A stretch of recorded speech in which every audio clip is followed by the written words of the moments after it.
Hey, everybody, I'm John Granado. That's Josh Jordan. You can hear us on ESPN 97.5 and 92.5. You can see Josh's work at sportsmaphouston.com. Hit subscribe if you haven't yet so you get all of our content here at SportsMap HOU. Josh, a few days ago we had Ryan Presley on our morning show. So I asked him, what's the difference between Yainer and Maldi? Lance asked him what made Maldi so great and why everybody loves Maldi so much. Well, we put that on social media, and there was a slight edit in it. Now, you tell me, and people went nuts about this. They got crazy about this. You tell me if we were trying to, in some way or form, be deceptive to the people. Let's talk about the catcher and you guys and how you work together with, if Yainer is back there or Maldonado is back there, Machete's back there. Is there a difference for you? No, they're both extremely hardworking guys. Maldi is definitely mentoring Diaz and Salazar, and I think that's probably one of the best guys that you could be mentored by. What's so great about Maldi? Yeah, what is it? Oh man, where do I start? Ryan Presley joining us here in studio on ESPN 97.5. If Yainer is back there or Machete's back there, is there a difference for you? They're both extremely hardworking guys. Maldi is definitely mentoring Diaz and Salazar. What's so great about Maldi? Yeah, what is it? Oh man, where do I start?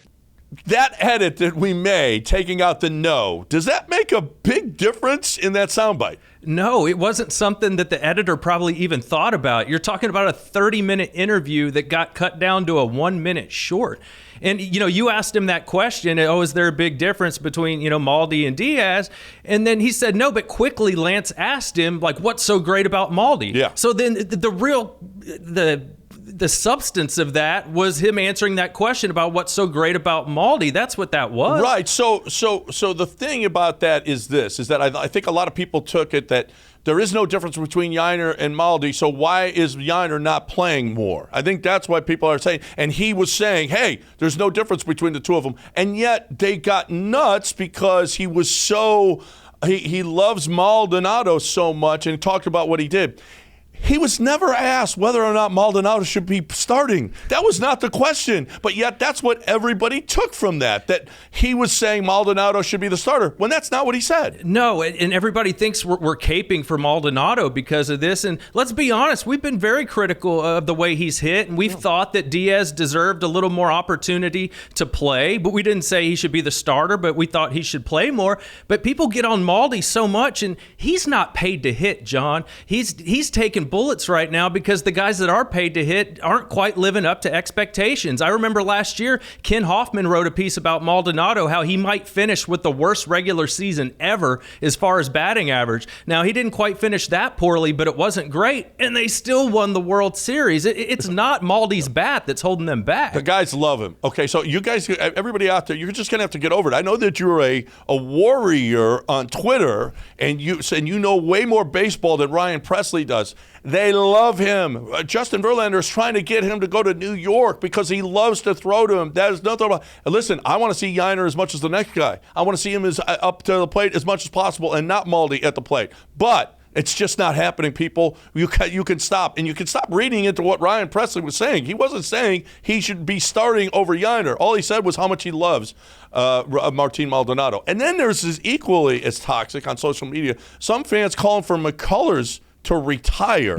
Okay, you got 3 years left on an $85 million deal. He can't retire. Okay, you just can't. Now, if he did because he can't pitch anymore, then I hope the Astros have insurance on him, because I know the Nationals don't have insurance on Strasburg. I hope the Astros aren't this stupid and don't have insurance on McCullers' contract. Yeah, I mean, this one's just ridiculous. I've seen they should DFA him right now and eat the whole contract. I mean, he could rehab and come back and pitch against you. It is crazy. I did a little digging, and a lot of people said, hey, after that White Sox series where he got hurt, he should have had surgery right then, and then he would have been available to pitch this season.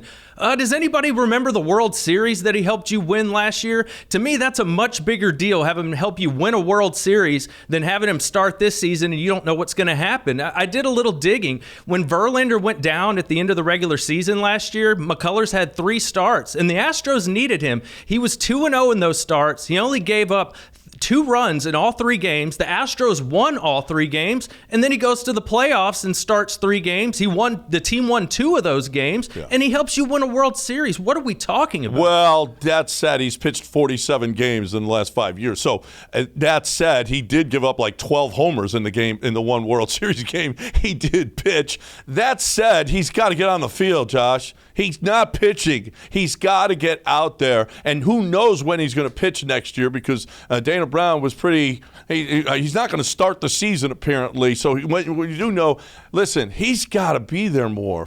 I can't understand how they gave him 85. Of all the guys, they decided that they were going to pay him $85 million when he's not around. He is an injury-prone guy, and he needs to pitch more.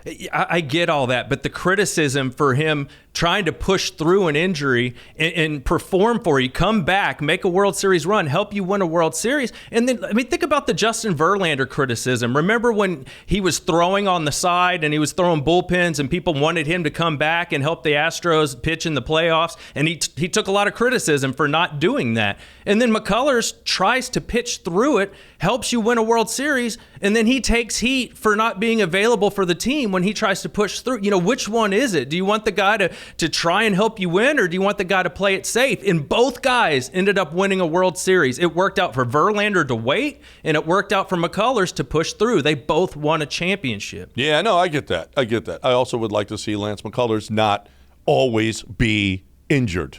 Always. Fair.